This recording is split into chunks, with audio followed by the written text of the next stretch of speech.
कारण ये नहीं कि मैं अकेला फर्स्ट ग्रेड बन गया और मेरी चर्चा बहुत ज्यादा है, ये कारण नहीं है दोस्तों। और आप भी कल परसों बन जाओगे तो उसका वो कारण नहीं है। कारण इसका यह है कि आप कौन सी परिस्थिति से निकल के आए, आपने कौन सी संगति से निकलकर पार किया, और उसके बाद में आप इस सर्विस की इस पोस्ट पर पहुंचे, ये बहुत बड़ी बात है। मैं छोटी सी 2 मिनट का समय लूंगा और बताऊंगा कि जब मैं 2 साल का था तब मेरी मम्मी का देहांत हो गया था, 2 साल की उम्र में। और मम्मी के देहांत के बाद मैं मेरे ननियाल चला गया था, क्योंकि अपने परिवारों में होता है कि जब छोटी अवस्था में मम्मी के देहांत हो जाता है तो फिर ननियाल और आरोप प्रत्यारोप होते हैं। और उस लिहाज से मुझे मेरी मम्मी की शक्ल भी याद नहीं आती, लेकिन उस समय मेरे ननियाल चला गया था और ननियाल में मैं 5वीं तक क्लास तक पढ़ा। पीछे परिवार वालों ने भी कोई ध्यान नहीं दिया, कोई ध्यान देने वाला नहीं था। और आपके साथ तो शायद ऐसी परिस्थितियां नहीं है। जब मैं वहाँ 5वीं तक पढ़ा, मेरी 5वीं की स्कूल है वो 2005-06 में कंप्लीट हो गई थी। लेकिन उसके बाद में एक ऐसी परिस्थिति हुई, मेरी नानी जी थे, उनका देहांत हो गया। और नानी के देहांत के बाद ननियाल आपको ये मानो कि आपका अधूरा है, फिर आपको वहाँ कोई पोखने वाला, कोई रखने वाला, कोई आपका संरक्षण करने वाला नहीं होता।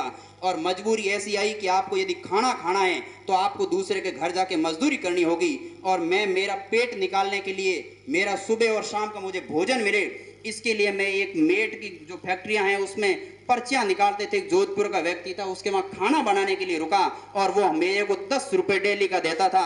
एक टाइम आप 2 टाइम भोजन मिलेगा और डेली का 10 रुपये मिलेगा मजदूरी के रूप में। और ऊपर से करामात ऐसे थे कि मेरे जो नाना जी थे वो भी डोडों के नशे, मतलब नशा करते थे।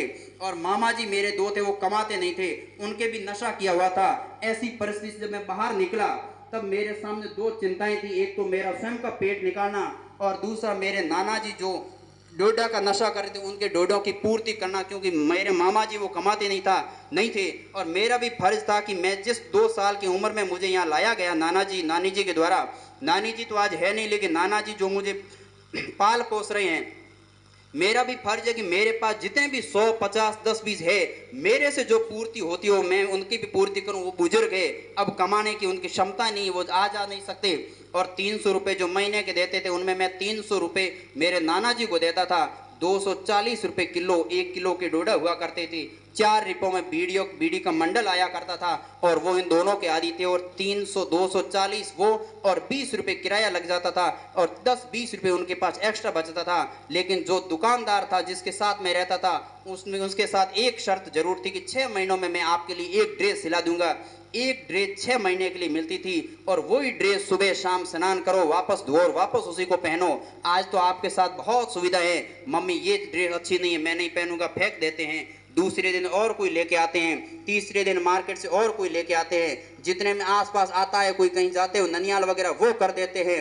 अपना तो ननियाल को, घर को करने वाले लाने वाले सब अपन ही अपन, कोई नहीं। और उस संगति के अंदर जब मैं वहाँ साल भर रहा, उसके बाद में मेरा उस दुकान से भी पीछा धीरे धीरे छूट गया। मैं भी आपकी तरह आवारागर्दी में घूमने लगा, इधर उधर दोस्त था। एक ऐसा माहौल बन गया जिसमें नशे का कोई छोड़ नहीं। जितनी दिन के अंदर 3-3 सिगरेटों के पैकेट पीना, दारू पी के कहीं पड़े रहना, मंदिर कहीं मिले तो उसमें चोरी कर लेना, क्योंकि भूखा आदमी कुछ भी कर सकता है। जिस व्यक्ति के पास में कुछ नहीं होता उसको फिर दुनिया क्या है उसको कुछ नहीं दिखाई देता। लेकिन आप जो कर रहे हो वो मजे में कर रहे हो। आपके सामने ऐसी कोई चुनौती नहीं कि आप ऐसा नशा वगैरह करो जिससे कि अच्छा हो बुरा हो। आप तो अपने शौक के लिए करते हैं, हम उसमें शौक के नहीं इसलिए करते थे कि चोरी करनी हमारा पेट पालने के लिए। कोई छोटी उम्र थी, इतने से थे, कोई होटल पर रखता नहीं था, कोई दुकान पर रखता नहीं था। चोरी नहीं करो तो पेट कैसे निकालो। और वैसी स्थिति में जब जाते फिर एक और आसपास संगति का ऐसा दोस्तों का माहौल बन गया जो सारे अनपढ़, पढ़ने वाला, किताबी ज्ञान का कुछ भी नहीं, काला अक्षर उनके लिए भैंस बराबर था।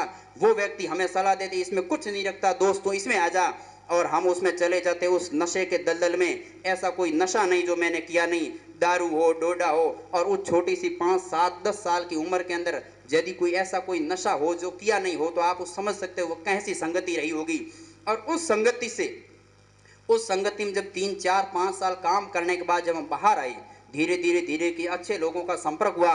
उन्होंने कहा तू यहाँ ननियाल बैठा, यहाँ तेरा कौन होगा, कल कोई जमीन नहीं होगी, जायदाद नहीं होगी, शादी नहीं होगी, क्या होगा? कुछ भी नहीं होने वाला। आपको अपने घर की ओर प्रस्थान करना होगा।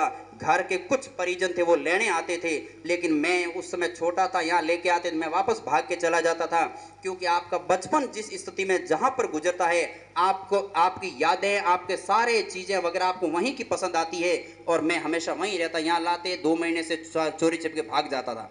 और जब ये धीरे धीरे प्रक्रिया चलती रही, 2009 का समय आया और मुझे ये मेरी आंखें खुलने लगी कि ये जो दुनिया और दोस्त जो मेरे आसपास मुझे इस काम के अंदर धकेल रहे हैं, ये मेरे दोस्त नहीं, वास्तविक रूप से ये मेरे दुश्मन हैं, क्योंकि इन्होंने मेरी ज़िंदगी को बर्बाद कर रखा। यदि उन दोस्तों की जगह एक दोस्त भी ऐसा मिल जाता, वो कहता मुझे कि नहीं तेरा काम नहीं, तेरे को 10 रुपये चाहिए तो मैं दूंगा, लेकिन तेरा काम है सिर्फ किताब और कॉपी से पढ़ना, तो शायद मैं उस समय भी बहुत ऊंचाई, तो मेरा दिमाग उसमें भी मुझे ऐसा याद है कि बहुत तेज था। जब भी मुझे रास्ते में कोई पेज मिल जाता, मैं उनको छोड़ता नहीं, पढ़ने लग जाता। इंग्लिश तीसरी चौथी से बहुत धड़ाधड़ पढ़ता, और उस समय जो इंग्लिश 5वीं तक पढ़ता वो क्लास में बहुत होशियार माना जाता था, और हम भी एक समय हुआ करते थे। लेकिन वो समय और परिस्थितियाँ की बातें हैं। जिस समय ये चीज़ें धीरे धीरे चली, तो मुझे 2009 और 10-8-9 के अंदर पता चला कि ये जो मैदान जो अपने सामने खाली है, ये मैदान अपने लिए नहीं, ये औरों के लिए है। ये अपने पास जो लोग बैठे हैं, ये मेरे भलाई के लिए नहीं, अपने भलाई के लिए करते हैं। किसी के यदि खेत में बाजरे की कटाई करानी हो तो मुझे 10 रुपये दे देते थे, बेटा तू इधर आ जा, आज हम खाना खिला देते हैं, हम भाग जाते थे। और बाद में धीरे धीरे ऐसा समय हुआ कि हम दूसरों पर निर्भर हो गए, और जब किसी के घर में जाते थे, ये रियल सच्ची घटना बताता हूँ, जब आसपास के जो चचेरे मेरे मामा वगैरह होते हैं उनके घर में जाते थे, तो जहाँ रोटी और सब्जी होती वो भी लुका देते थे कि ये डेली आता है, सिर खाता है, रोजाना कौन खाना खिलाए। क्योंकि आप आज भी शिव और चौहटन का एरिया देखोगे तो आपको आज भी काफ़ी गरीबी में दिखाई देते हैं, और उस समय ये चीज़ें उनके लिए नहीं थी। और ये आप तो अभी संदाना वगैरह खाते हो, हमने तो 2010 में पहली बार टेस्ट किया है, संदाना चीज़ की कोई होती है, लाडू भी कुछ होता है, लेकिन आज आपको बहुत सारी चीज़ें मिलती है। जब 2009-10 में मैं यहाँ फिर